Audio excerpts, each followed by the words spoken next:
Okay.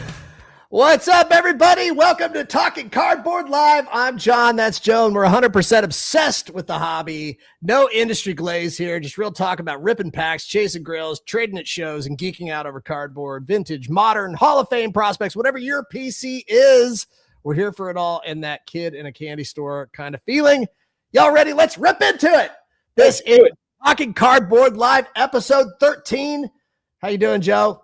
Lucky number 13, man. I'm doing great. I'm doing great. I'm having a good week this week. Got some stuff moving in motion. Things are moving. It's not been bad. Things are moving. Indeed, man. Things are moving.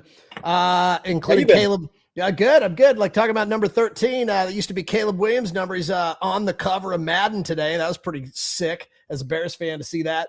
And yeah, I've just been busy. I don't know. I'm making a lot of moves here lately with just kind of what I'm doing online. As you noticed, I've switched my profile there from Whatnot to and eBay to mostly eBay. I'm going to be mostly focusing on eBay live for the next couple of months. So that's pretty exciting. New platform. I'm not the only Bears fan at all. No, there's lots of us. There's lots of us out there. Bear down. Bear down, y'all. Bear down.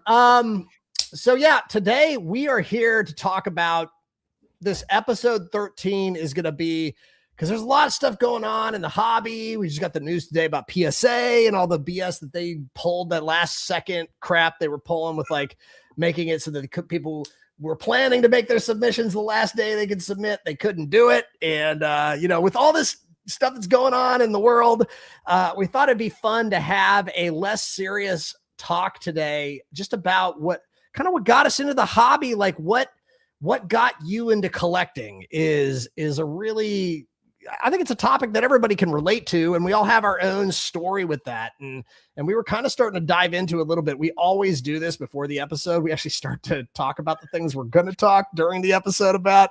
And it's kind of like, it's like, what's the point, dude? Might as well just turn the camera on now and do that. But anyways, we're starting to get just a little bit of the story of how you got into collecting before we hopped on and went live and realized, oh crap, we gotta go live.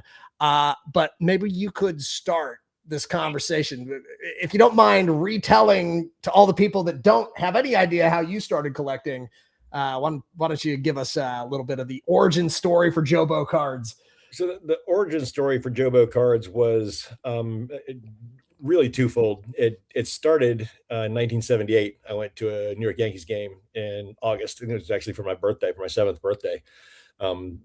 The family went, and I remember that we'd gone out on the mezzanine or whatever to get a hot dog and drink or something like that, and there was a table set up. It was a Topps table, and it had this banner that was late 70s. It was like orange and brown and yellow with some red, and it was very eye-catching back then. Now one would call it hideous, but and they had these little foil packs of cards. And my dad was like, "Hey, do you want a pack of baseball cards or give them away or whatever?" Got a pack of baseball cards, and we opened it in the stands, and it had a 1978 Bucky Dent, Topps Bucky Dent, and Bucky Dent was playing shortstop for the Yankees in that game, and I was like, that's really that's cool. Him. He's here. I was like, that's really cool.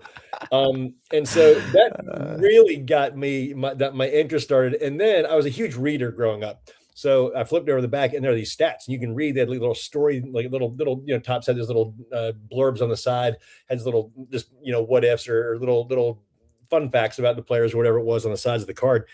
And so I read through that, and I started enjoying the stats. And then, funny enough, the thing that really accelerated my collecting was my aunt Annie, one of my mom's younger sisters, had collected cards in the 60s and 70s, and she gave me a box of them, and maybe 700 or 800 cards of them. And I spent a week sorting through them, organizing them, getting that kind of stuff, and then I started reading the backs, and I really just got into the stats. And from there, I've always loved baseball and football and watching basketball to some degree, but getting the connection between the images and then the stats and the stuff on the back that I could read and being able to put that into, then watch them on either TV or going to baseball games and that sort of thing live. I don't know. It completed the interest of the sport for me, I guess is what I'm trying to say. It just it sort of brought it all back around full circle to where I could really enjoy it. And it just went from there. Mm. But that's my origin story for card collecting. That's how you initially got hooked. Yep. Oh, and I think my parents got me a pack of Star Wars cards. All right. In late 77. I might have gotten a pack of Star Wars cards for Christmas that year in 77. Or 78 rather. And the movie was in Star Wars movie was in 77. But I think I got a pack of Star Wars cards also, and I was like, that was it I was like, oh my God, Star Wars on cardboard. I'm there for that. And that's how you learned that cards existed. Yep. An ugly Topps banner at a table at a Yankees game. But kind of cool though. I mean, it's a cool way to get started. How about you? How'd you peak an interest in collecting sports? Yeah, I mean, I grew up in a place where, I mean, didn't even have any stop signs, or well, they had stop signs, but didn't have any like lights or anything like that. I was out in the middle of nowhere, and it was mid 80s, and I remember the only things I remember about the cards that I first got was I remember the gas station where the packs were, and they were 1984 Fleer packs. And I remember they were 25 cents a piece, and I didn't have any money. So I remember my dad would buy packs for me. And over the course of probably a few months, I don't remember exactly because I don't think he bought them all for me at one time. I ended up like collecting a bunch of 84 Fleer cards. And I probably had like, I don't know if I think back, I probably had like 300 cards or 200 or 300 of them, maybe. Mm-hmm. It wasn't like a massive number of them, but it was enough. It was good. And I remember, I mean, I didn't know anything about baseball at the time. I played t-ball. Like I was on the t-ball team. And so for me, I don't think I really was a baseball fan at that point, but the idea of being a baseball player was always really exciting to me. Like I would play t-ball and play catch with my dad in the yard and all that stuff. So I was always athletic, always into sports from a very early age, but I don't remember ever watching baseball games at that time, but I probably did. I just don't remember watching them. I remember the first sports I ever really remember watching was in 1985, the 85 Bears season where we won the Super Bowl. Yeah. That's really the first season where I got into sports. Of course, that was a pretty exciting year to be a Bears fan, but dude, Jim McMahon, Richard Dent, the Fridge, Super Bowl Shuffle. They had it all that year. They had marketing, dude. They had it all that year. It was amazing. Yeah, it was one of the best teams of all time. Looking back, even like, however long ago. I mean, it was so long ago, and 50 years later, 40 years later, 50 years later, we're still talking about them. But the thing it's about football, I never really got into football cards when I was super young, but I started to get the itch as a kid to play sports and really got into it. And then I think the baseball cards just kind of came as a natural, kind of progression with that. And I didn't know anything about baseball at all when I was first starting to collect cards. So I think what I was doing, it's going to sound ridiculous, but I remember sitting in my bedroom on the floor by myself, just like taking the stack of cards and sorting them into teams. And I would sort them all, like I'd find all like however 30 teams. I don't remember how many teams there were back then, but I remember like looking at all the teams and the logos, like, oh, look at all these teams, look at these logos. I didn't have a team. So like, I was like, oh, I like the Blue Jays were my favorite team. The first team I kind of liked because I like their logo. I guess I like birds. I don't know. I just thought I thought the Blue Jays logo looked the coolest. So the mid 80s Blue Jays logo was pretty cool. Yeah, I thought it looked really cool. So I've always kind of rooted for the Blue Jays a little bit, just because I like their logo. And David Cohn, one of my favorite baseball players, he ended up pitching for them and did pretty well with them. But yeah, so it's interesting. Like you, I was trying to figure out what the stats meant. I would read the back of the cards. I think the 84 Fleer didn't really have so many of those, I was just like straight up stats, I think, on the back. I don't think those had like Topps had where it's like, did you know, where you're actually like learning about the players or things like that. But I was learning about like the different positions and all that, the different players. And I would just like look at the cards and look at the people. And I'm like, oh, that guy's got such a cool mustache or whatever, like some of those guys like had like such classic 80s looks, you know. It's just always so funny to look back at those that set. Anytime I go through a box and I see an 84 Fleer box, I'm just geeking out looking through it. But there was militia of the 80s was amazing. Dude, some of their they had some very, very finely curated mustard, like lip hangers. Dude, people in their 20s back then looked like they were 35, you know. It's just like, but people were built different back then. It's like, I think there's just I don't know, it's just the food. I think it has to do with the food, honestly, my personal opinion. Just the way that the food's been kind of changed, the way people eat. But anyways, getting back to the cards. Yeah. So, I had the cards and then I just I think I put them in the closet at some point and didn't really touch them until like 1989, was when I got them back out. But this is like kind of the next step in the whole journey for me was, going back like 5 years later, because card collecting just blew up. Like when that 89 Upper Deck set came out, like, I mean, even in rural Illinois, we knew that was a big deal. Like the marketing was everywhere. And I was just getting into the age where I was like, oh yeah, I was really into baseball and was really starting to really get into like rooting for teams and players and wanted cards. And I heard about this kid named Ken Griffey Jr.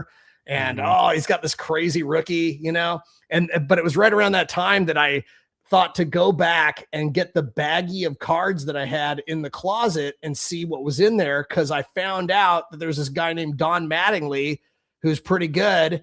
And I was like, wait, I have 84 Fleer cards. And lo and behold, I didn't trash my cards. Like, they're actually in pretty good shape. Like, they were a little soft. The corners were a little soft, but like I didn't crease them or anything like that. And, you know, I actually had like a near mint-ish Don Mattingly rookie that was like, you know, $80 or something like that. Back then, that card was like freaking crazy.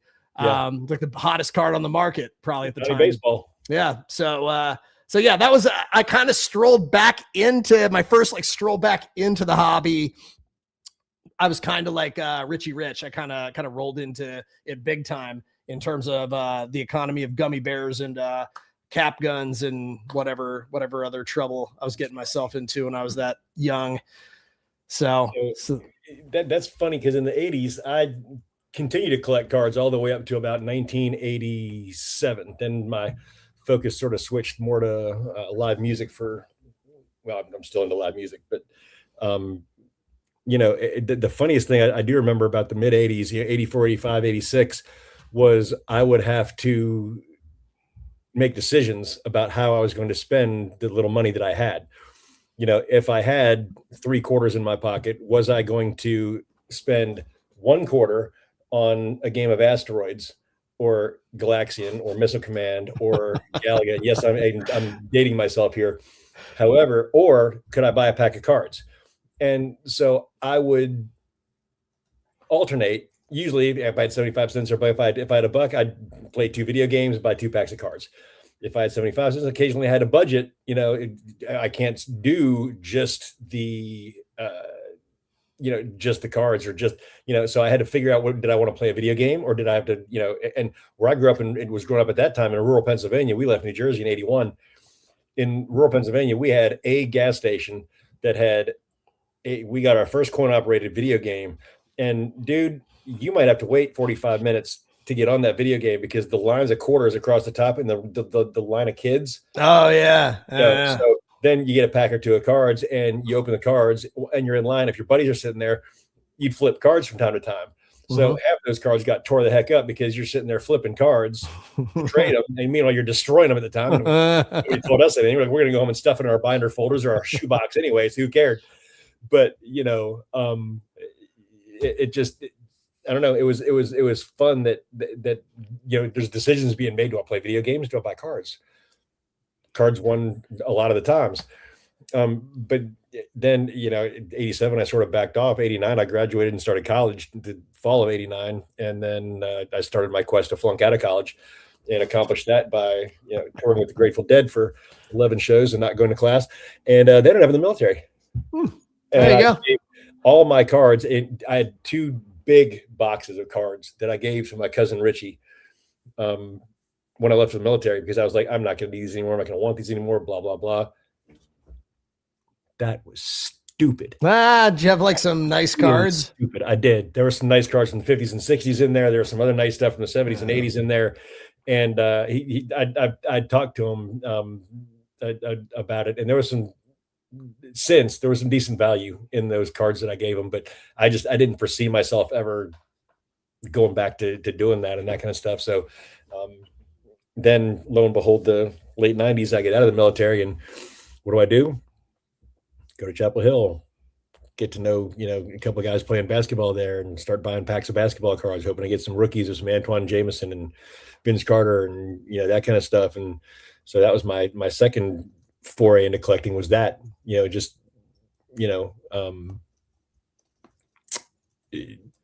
started collecting again.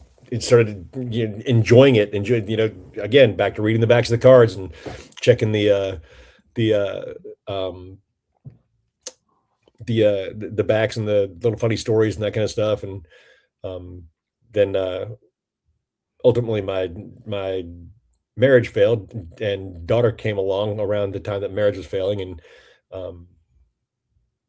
so I took another break, and stayed away from it for a good while at that point. Intermittently, I'd see little things at a thrift store, buy a pack here or there, but largely not really actively collecting.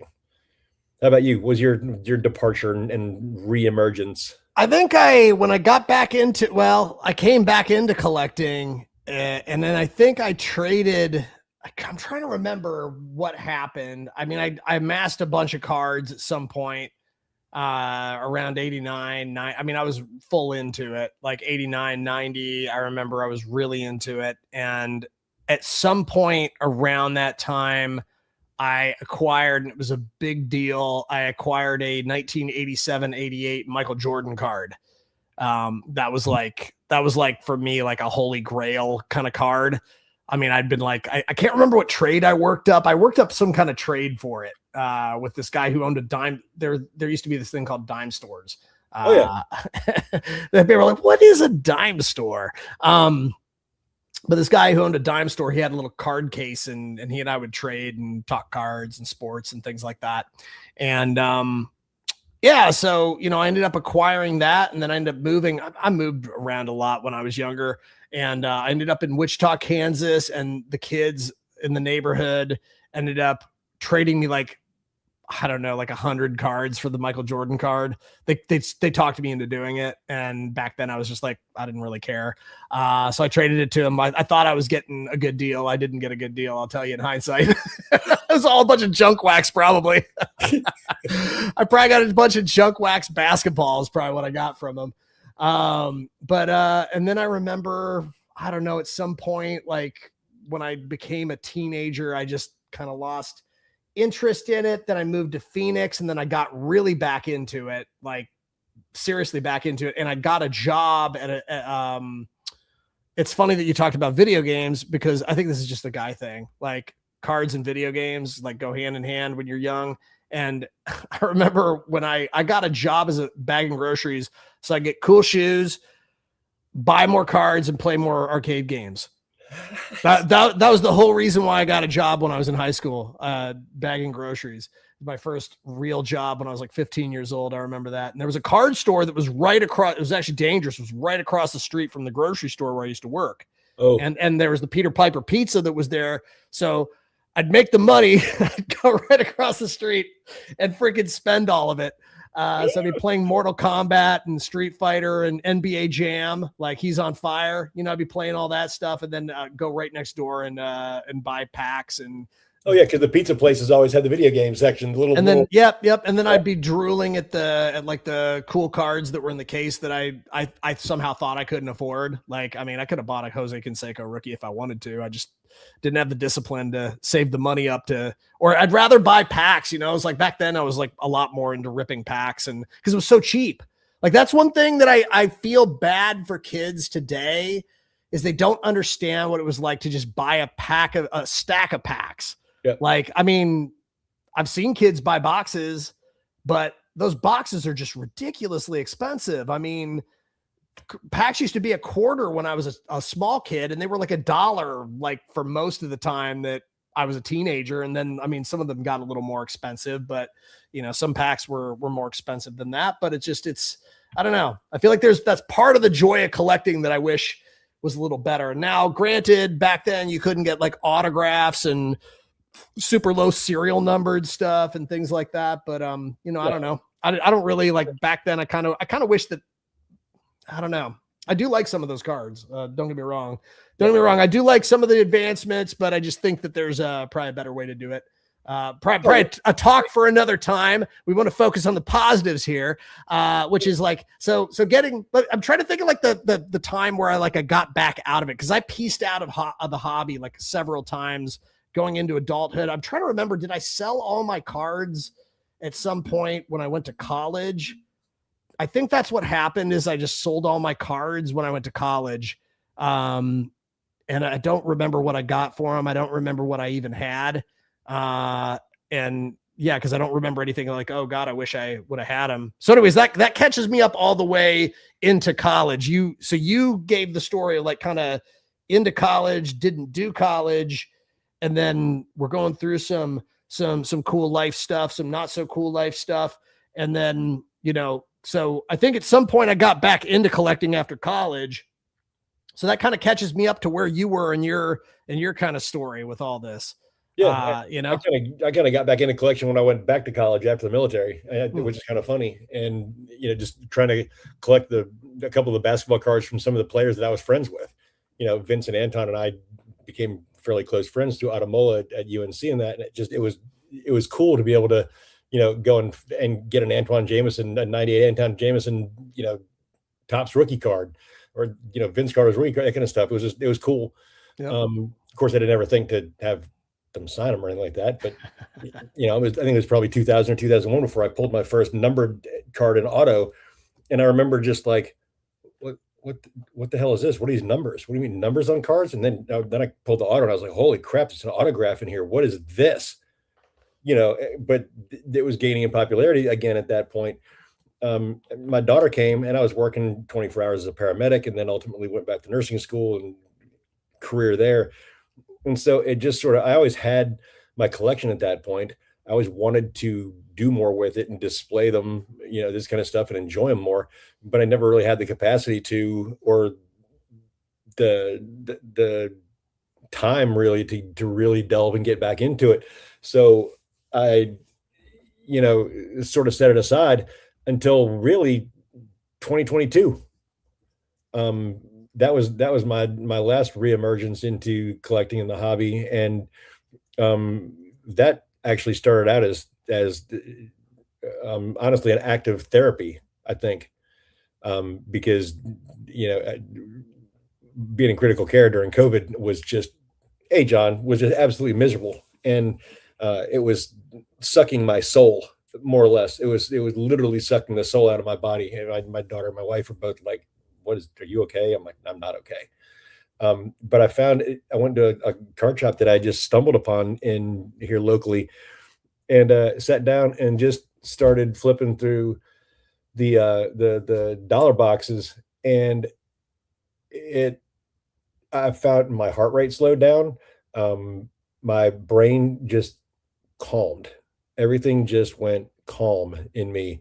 And I mean, I'm honestly, my whatnot shows are primarily called cardboard therapy, coffee and cardboard therapy, because that's what got me back into it. And it helped me. It helped ground me. And so I would go and spend hours during the week on my days off, just literally flipping through dollar boxes. Maybe I'd buy $5 worth of cards, or maybe I'd buy, $12 worth of cards.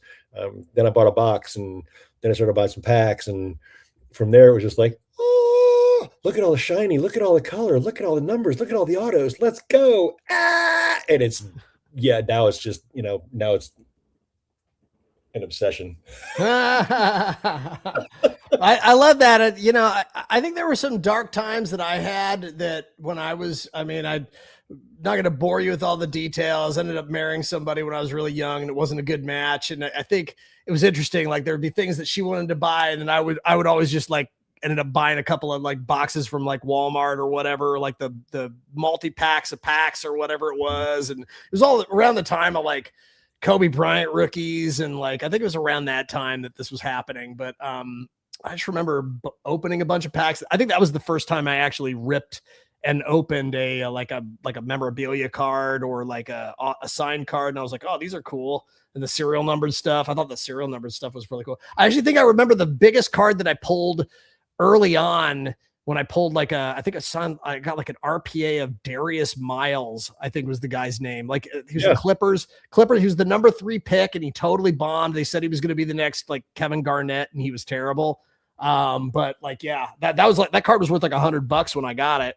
And I was like, oh, this is great, and then I just ended up holding on to it and he didn't go anywhere.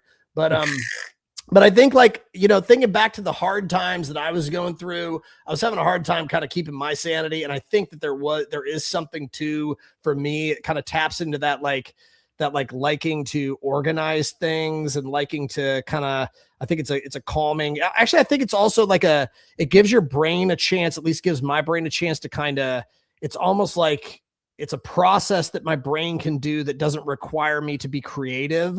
It allows me to organize and take in information and I don't know. There's something, I think there is something to that if you can, whether it's whatever it is, like going for a hike in nature or whatever, but I do think card collecting can definitely provide some sort of therapy and yes, it can get out of control, but I think there's to this day, I mean, I love just one of my favorite things to do is just go through dollar boxes and I love it. Like it doesn't stress me out. Actually, like I get great joy out of just like treasure hunting.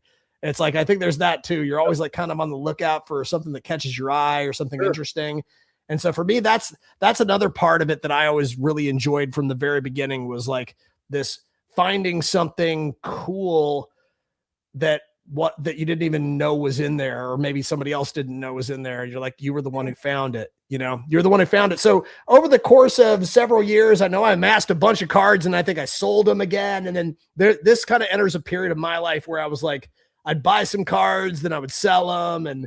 And fast forward, I'd moved to Los Angeles. And I think at some point I bought some cards again. I started buying some stuff on eBay. I set up an eBay account. I started buying like big lots of, I remember at one point I bought a bunch of graded, there's a Carson Palmer rookie. I got a big stack of Gem 10 rookies from that set, of refractor rookies from that set. And I made a killing off of that because all those guys like ended up hitting. It was like Larry Johnson and like, I'm trying to remember all the guys in that class, but there's Carson Palmer and all those guys hit. And I ended up cashing out a lot of that stuff.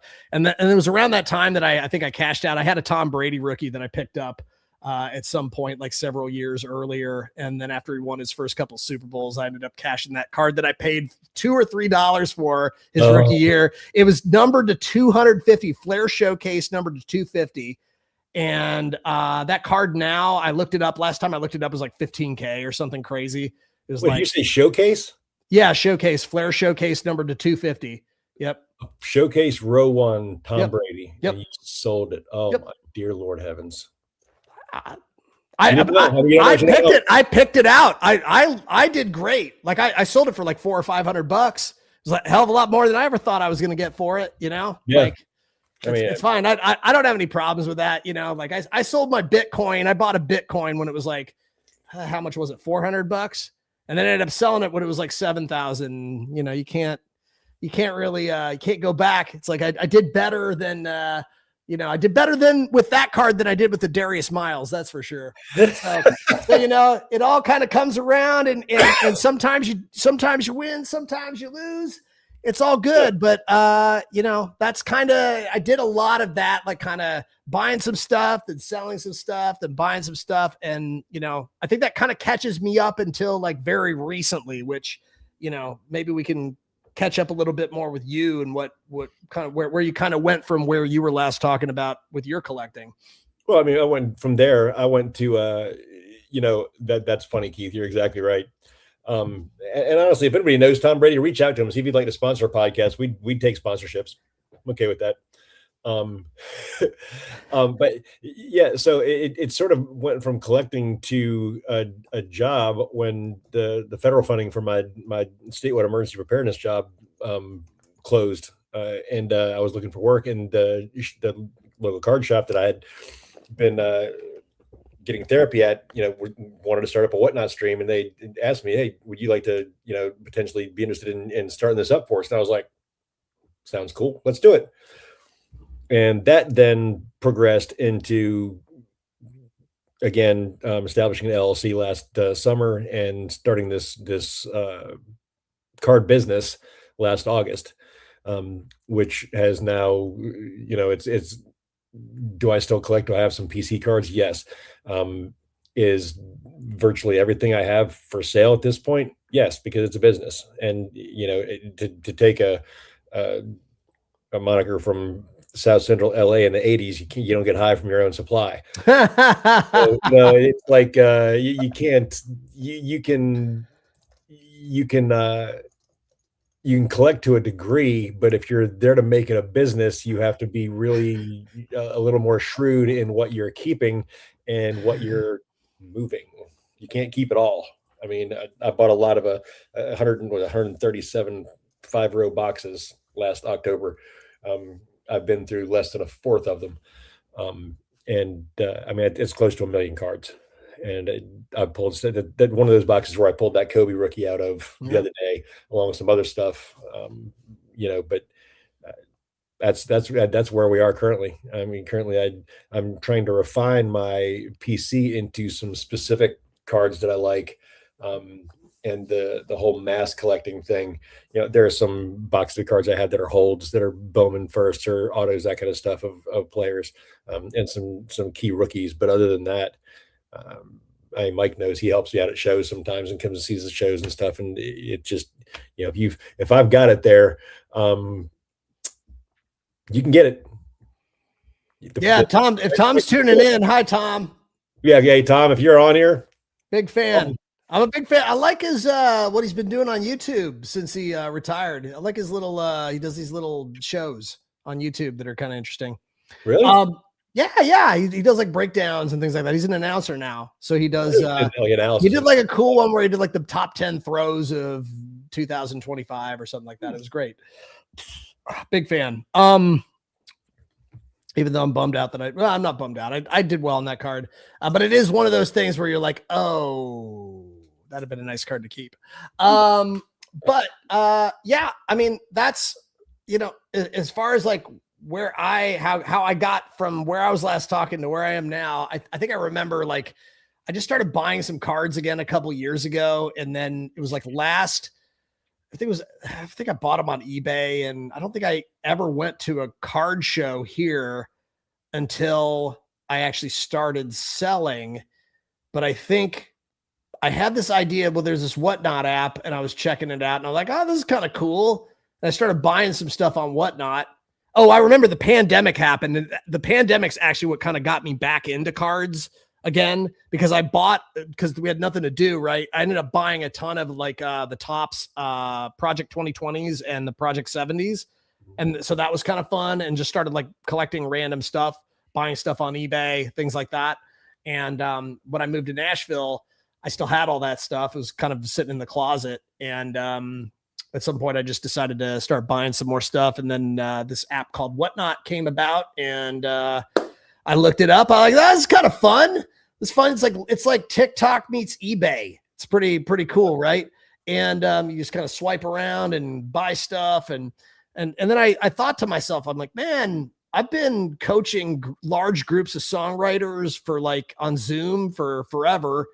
And I mean, the guys that I'm tuning into aren't the most entertaining people sometimes. Like, I bet I could do this. I was like, maybe I could do this. Maybe it could be fun. Maybe it's something I could like, it could bring me closer to my joy of the hobby, and be able to do it. Like, I mean, I never really thought I was going to be able to do it like push all the chips in like I am right now. But it's like, I was just like, oh, maybe I'll give it a try. So I ended up starting to give it a try, and I flopped on my face like 5 or 6 times. I was like, this is not very good. And then I think it was about a year ago where I tried something a little different. I was like, oh, I'll try things a little bit differently. And then it just kind of all took off from there. And And nowadays I'm just like, I go to card shows every single weekend. I'm buddies with a bunch of people. I get deals on stuff. I know where to look. I know how to make deals. I'm getting better at selling stuff in person. It's always like a little tough for me, but like my PC, that whole thing where you were talking about getting high from your own supply, like I'm super high on my own supply right now. I got so much inventory right now. It's exciting though. It's like I gotta start pulling like some of these levers. It's like it's kind of like, oh, okay, now it's time to cash in on this, cash in on that, and if there's stuff that you really want to keep it, but try to keep it to because you can't take it with you when you go, and I've actually thought about this a couple times. I'm like, man, wouldn't that suck? Like to pass all this stuff along to somebody and they're like, what the hell is any of this stuff? Like, it's like, it's just like so much cardboard. It's like, they wouldn't even know what's valuable. And so it's like, I don't know. I've kind of thought about that too. It's like, it's better to like take those assets, get them out there into the world. Also, like if you don't love the cardboard, you need to get it to somebody who's going to love it. Yep. I think that's the big part of this too, is if you like hoard the treasures, you hoard all the stuff for yourself. It's like, that's not the point. The point is I think life is all about like kind of get a little hippy dippy, but like circulating energy and getting things in and out. And I think that you get a cool card in, you got to get that out to somebody who wants it. And that is one of the things that I love about this hobby, is that on my Whatnot shows, on my eBay live shows, and when I do stuff at card shows, somebody coming up and finding something that they really wanted or that they've been looking for. And it's like, wow, I helped them to add a little joy to their life, contribute to that therapy you were talking about, where they get to just totally like tune out from the doldrums of life and take a look at this card and see how cool it is, or what that moment that's on the card reminds them of, some game they watched, some inside joke they have with somebody. Like there's a million reasons why people like certain cards. And we get to, as people who sell cards, we get to help them we're dream weavers in a way. We help them to kind of find the things that they've been looking for. And sometimes they don't even know they're looking for it until they find it's like staring them right in the face on your table. That's one of the things I like most about in-person selling, is that you see the joy when they get that card, and whether they gave you $2 or $200 for it, they get that card and you see that smile and you see that their eyes light up, and that card just went to a better place because that person appreciates and desires that card more than you did. And so it's spreading joy, it's spreading positivity. It's just I don't know, to me it's to see the faces of the other people light up, to me is as rewarding as any cash that they hand me, or PayPal, Venmo, whatever it is. It's just that to me is to see them enjoy the hobby, the joy of collecting, the joy of what I've enjoyed for arguably 49 years at this point.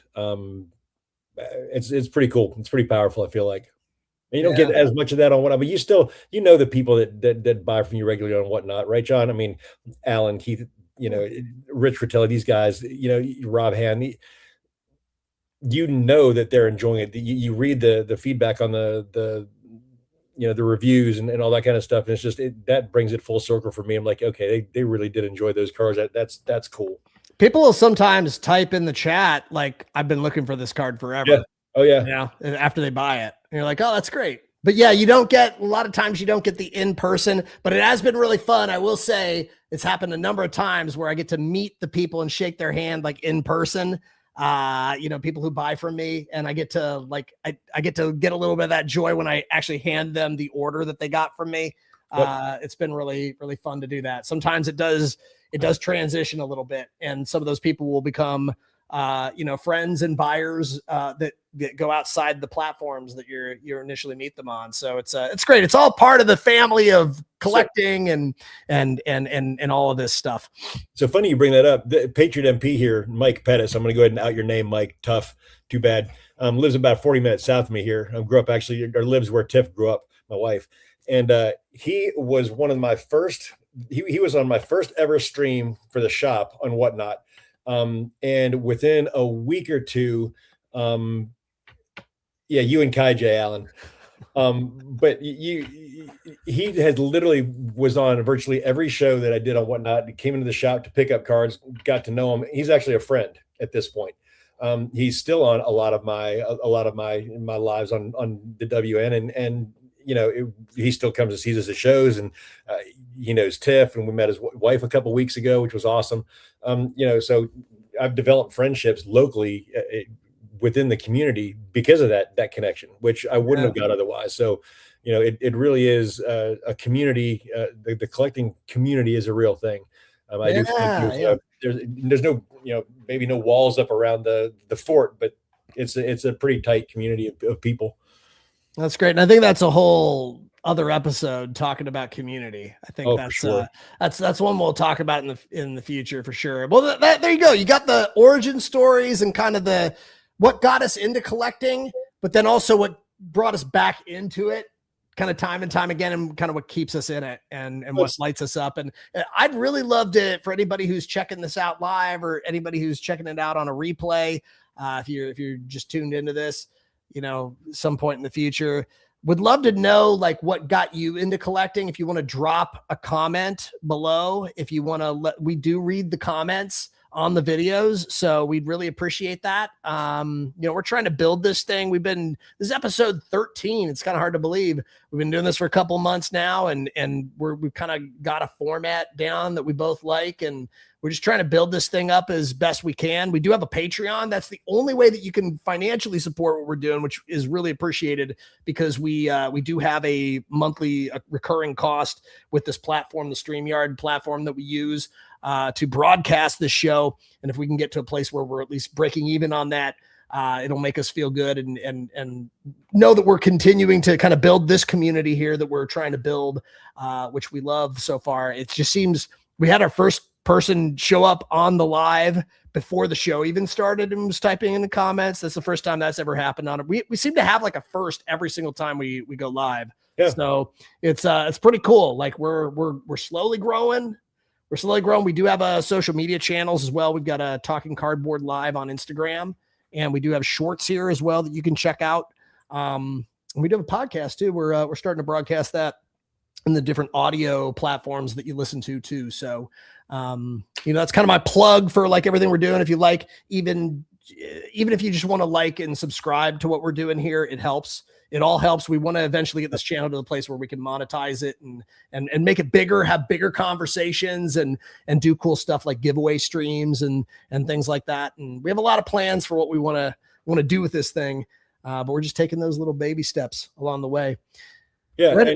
And Keith, like your comment about your wife buying you a box of cards after 20 years or whatever, been nonstop since then. That's awesome. I mean, that's cool stuff. Junk Wax Kid talking about the Mark Lamangelo and his Rusty Kuntz cards.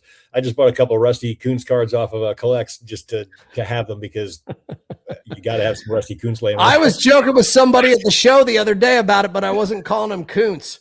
I was, we're keeping it PG-13 here, John. It was something else, but yeah, I was cracking jokes about good old Rusty the other day at the card show there. It was great. It's great. Yeah, we're not going to read your red box comments here, Alan. We get KJ on here. Like we need to get KJ on here. It's going to get out of control here. Guys, so we're at the point where it's been a great episode so far. We're at the point where we're at the look at what I found segment, and this is the place where we usually say like, hey, we're gonna bring it back around to the joy of the hobby. I feel like we've been talking about the joy of the hobby in one way or another the whole show, but we're just gonna keep it going this time by sharing a couple of cards that we both like. They don't have to be expensive cards, just why we like them, and again, if there's a card that you like, drop it in the chat. Let us know why you like the card. But have a picture in there if you can. What do you got? I don't know if you can put pictures in comments, but maybe not. I don't think so. Not on YouTube. You could probably do it on Instagram. Maybe does Instagram let you do it? I don't know if they do. I think so. I think you can drop pictures in comments. I know you can on the talk of the day. Maybe I don't know. You could message us on Instagram with pictures. There you go. Exactly. You can message us there. I know you can send images on Instagram. But Joe, would you like to kick us off with like a card that you found? I would love to pick it up. I would indeed. So this comes from Upper Deck SPX, one of my favorite of all time. Just sets of cards. This is 2002. I don't need the Hubble for that. Actually, it's kind of impressive. But it's a dual game worn jersey patch card of David Wells and Jorge Posada. Sick, man. Love Jorge Posada, and the fact that David Wells pitched a World Series game still drunk from the night before is one of the funniest stories in baseball history. That it's funnier than hell to me. And so I got this, and Posada's always been I've always been a fan of Posada as far as the catcher goes. But Wells was just he was like the John Daly of baseball for a while. Oh, it is such a big personality, man. So much fun to watch, and his interview stuff was just priceless. And he's a good pitcher too. He was a very good pitcher when he was on. He was very good. But that's and they're both game worn, which is back in the day, all the Upper Deck stuff's always been game worn. So that's card number one. What you got? They didn't call them napkins back then. No, that wasn't called a napkin patch. That was called worn memorabilia. These are cards that I never got when they were released initially, because like I had this perception that I couldn't afford them, and then I don't know. And I never ripped. This is a card that I opened so many freaking packs from the set, and I never got a single one. So maybe I was just opening the wrong packs. I think they came out of certain types of packs, but Beam Teams. Oh yeah. The original, the OG Beam Team set is like, it's just, I just love the way they look. They're the first cards where I looked at them and I was like this is a step up from what has been done before with inserts. Well, they had the lasers. The initial ones had the lasers on the 92, 93, and that was, they were out of the Stadium Club hobby boxes. Yeah, so maybe I just was opening the wrong packs, Oh yeah, we 8 people. Hey, welcome everybody. Yeah, so we're just sharing a couple of cards that we like for whatever reason we like them. And the Beam Teams are cool. I liked the 93, 94 ones too. Those were pretty neat. Die cut ones. Were those die cut? Mm-hmm. Oh, I don't remember them being die cut. The pink ones also had the lasers and stuff, but the Jordan's the big one from. I didn't remember all of them being die cut. I think maybe some of them were die cut. That year they were all die cut. Oh, okay. I don't remember the shape, but yeah, I remember the pink laser. I remember the pink, but yeah. Anyways, they look sick, and I just liked them. And actually, I am kind of kicking myself because I could have bought a whole set of them for like $650 a few months back, and I felt like a really good price on it. And somebody beat me to the punch. Like I actually went back to the table, and somebody else was in the process of negotiating with them for them, and he ended up getting them for $650. I was like, with the Jordan and the Shaq. Oh, yep. Buyer's remorse. Yeah, there have been 2 cards that I wish I had bought in the last 6 months. One was just shelling out the $700 they were asking for the Beam Team set, and then all the cards were in pretty good shape. I don't think any of them were super gradable, but they were all in pretty good condition. And then there was a Caleb Williams geometric auto to 25 that I had a chance to buy for a few $100, and I passed on it, and I wish I had bought it. But anyways, that's my first card. What you got? What else you got, man? Card number 2. I'm gonna say my big one for last. Card number 2. This is out of I don't know when the heck this is out of. It's 1980s Donruss. They're stickers, and they're just disturbing as all get out. Huh. There's a set of them. There's 44 stickers in this set, and they're all like morph. They're so whack. Eyeballs in the top of his hat, and I don't know what he's doing with his 2 balls down here. I don't want to get into all that, but this set is just so doggone funny to me. It's got like this is another card from that set. I remember those. Yeah, it's like Garbage Pail Kids a little bit, but yeah, a little different. Oh, and actually, this one's Leaf, and this one's so apparently Donruss and Leaf each had cards. That's kind of crazy. Dude, that's insane. 91 Donruss, Ryan Sandberg signature series auto. Wow. That's crazy. Also, Alan, if you're still here, Alan was sharing pictures earlier. He just pulled a Cecil Fielder Elite Series that was in like looked in mint condition. I hope you got that thing sleeved up well. I saw that card. I saw you posted that card. That's a really cool card too. Yeah. But man, that Ryan Sandberg, you still have that Sandberg? That's sick, man. Oh, I'm sure he still got it. Like, I opened so many freaking packs in 91 Donruss and never got a single thing out of it. Like those things that they can't be case hits. Those got to be like more than case hits, like the Elite Series. I don't know how rare those things are. It seems like they're very rare, but I probably didn't open case after case of them, but I felt like I opened a million packs of those things. But I was in the Persian Gulf and Europe 91, 92, 93. So I didn't. Too bad you didn't get a bunch of those Desert Storm cards. You what? Too bad you didn't get a bunch of those Desert Storm cards. Yeah, I know. Those things are crazy, man. I got me mad. You can mail me Cecil your card. Yeah, Cecil signs a lot. He signs a lot. His SIG looks cool too. I like his SIG. I got a couple of his. Actually, one card I wish I hadn't sold. I had a dual auto of Cecil Fielder and the San Diego Chicken. Oh, that's cool. I should not have sold that card. I got good money for it though, but I think I almost sold it for like $100. I sold it for a lot. But yeah, there's so many cool cards. You can't keep them all. No, you can't keep all the cards. So I'm going to talk about another card that I like. Oh, you bought the box off eBay? That's good. It wasn't searched or anything like that. Who would search a 91 Donruss box? Nobody, right? At least yet. Well, I'm going to now. yeah, now he's going to. So I really freaking love these retro series, but I don't like the retro series from last year, but these freaking pop, man. I just really like this design. Corum's he's a good player. I didn't pick this for the player. I just like the design is sick. I just think these are sick.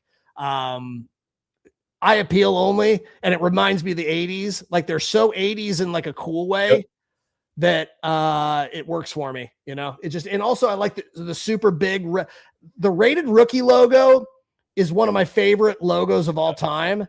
And I wish I don't understand why Donruss can't make a cool big hat like this that has Rated Rookie on the top of it. Like you have to go like to buy a hat like that. You have to buy them off of like, all these like illegal sites to like, you buy it off eBay and it's not officially licensed. Like it's like some iron-on or something like that. Patch they slap on a trucker it looks hat. Stupid. Like why wouldn't they make like a dope, like super stitched one that's like, that's impressive. Like, I don't understand it. Kind of like those lids custom hats that they do with the cards in them and that kind of stuff. Yeah. If they did like a one of those high quality embroidered rated, dude, I'd be all over getting. I don't even wear hats, I'd be all over. If they made like 5 variations of it, I would buy every single variation of it. I just love hats, and that would be like my number one. If they made one that was like this Captain Crunch hat but had Rated Rookie on it, like I would buy like 5 of them. Anyways, I wouldn't recommend that. I like all the cards that have like the big Rated Rookie logo on them too.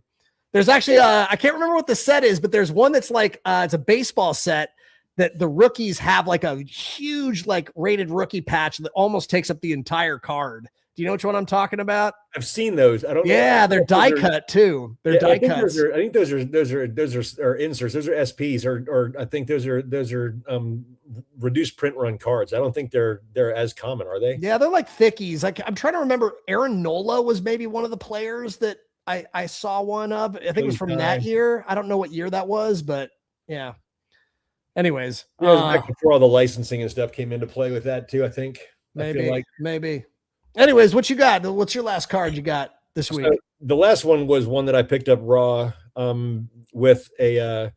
I actually got this card the same day that I got a couple of Ken Griffey Jr. booklet cards that have made their way across the state lines to Nashville. I do believe still.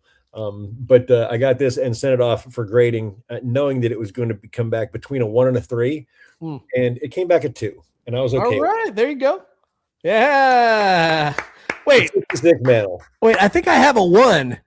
Yeah, I got a 1 in my case. Do you? I got a 1. I was like, wait, I have that. That's the one Mickey Mantle that I have. I don't have. I was like, as a Yankees fan and a card collector, if you don't have a Mickey Mantle card slabbed up in your collection, what are you doing? So it's kind of like I had to send it off. It came back at 2. I'm excited to get it back. I mean, yeah. so happy to get this back. I was like, woo! One of my long-term projects is to make a rainbow of all the Topps Mickey Mantle cards. Eventually, it'll take a while. I'm sure it'll take a long time, but maybe it's a lifelong journey. You know, just a collection of all of them. You know, from whatever to whatever. Oh, that's cool. 58. 58 one is cool. I like that one. It's got like the red stars, right? It's got like the red stars in the background. I like, or the stars aren't red, the red background with like yellow stars on it. Yeah, I like that one a lot. Wow.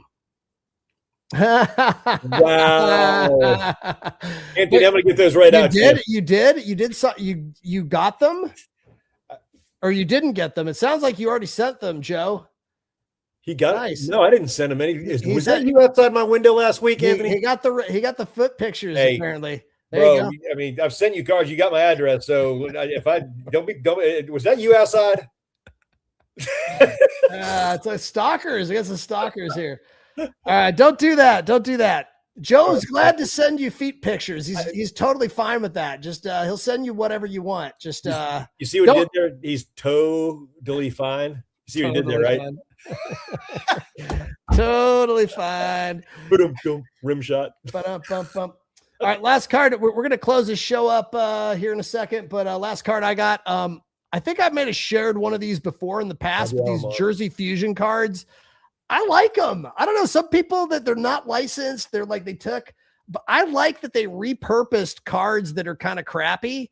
Like a lot of times they'll just take like an 88. This is like the most interesting 88 Donruss card right here. You got a dual patch of Roberto Alomar rookie year. And I believe now I have to put on my glasses to read this. So give me a second, but the jersey, the thing that's cool about these, they tell you on the back, sometimes the specific game that it's from. But this one's rookie edition. It was include material from a jersey worn in 2003 by the player depicted. So not his rookie year. Kind of disappointing to read that, but like, hey, you get to know exactly when the patches were worn, and that's pretty dope. But sometimes there's like significance. Like I have a Charles Barkley one where it's like all-star warm-ups.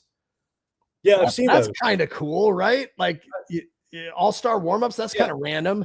Like, yeah. Hey, and if it's your dude, like that's the thing too. Some of these Jersey Fusions are pretty low numbered and they're cool, and you can get them for pretty cheap too.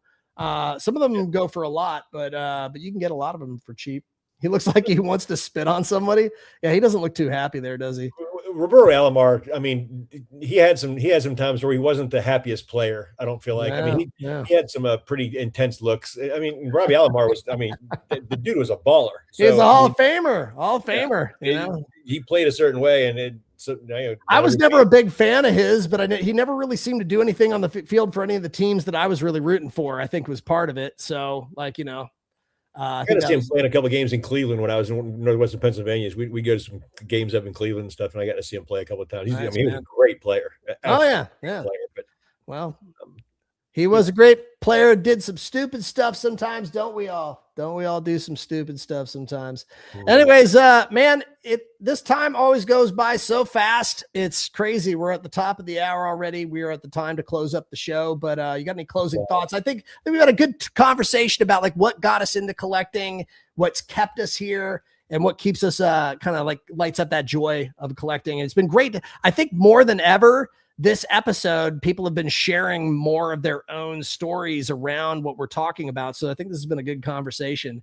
It's brought up a lot of interesting points from people, and people sharing specific cards that they like and why they like them and how they got into collecting and all that stuff. Has been fun to learn that about everybody. Yeah, it was a good organic conversation about what brought us to the joy of collecting vintage, which is ultimately why we started this podcast, is the joy of the hobby. It's not about for some people, I guess it is all about the financials. But I just don't do Anthony. We can absolutely complain about PSA. We will address that next week. It's the elephant in the room. It's what everybody's. I mean, you can't go on social media without seeing it. We literally have in our list of like topics for episodes. We have PSA shenanigans is like in the list. So maybe next week will be our PSA shenanigans conversation. Yeah, and honestly, it'd be We'll talk about that sometime, but it'd be good to bring a couple of folks on that do some grading and stuff to get. Oh yeah, because I'm takes not on like that. heavy into that, so maybe we could bring in a guest that can kind of speak to that. I think that'd be a great idea. We are planning to bring in some guests here in the next few weeks, so who knows? In an upcoming episode, there may be more than 2 talking heads up on the screen with you. But yeah, break from all the noise and the stuff. I mean, we try to keep it positive, but there's definitely some BS that goes on that we gotta we can't pretend that it doesn't exist. You know, we're not going to do that, and we're not going to try to blow sunshine where you can't do that all the time. But no industry glaze. If PSA doesn't want to sponsor us, then we don't glaze people, so like it's just it is what it is. We're just we're not shills, so it never will be. But anyways, thanks for tuning in, everybody. This has been a fun episode. We are gonna close things out with our closing song, and we'll see you next week, everybody. Tune in next week. We'll be back. Thanks for joining. And thanks for joining. Join our Patreon if you aren't already a member. Like and subscribe, and we'll see you next time, everybody. Catch you later. These books are coming.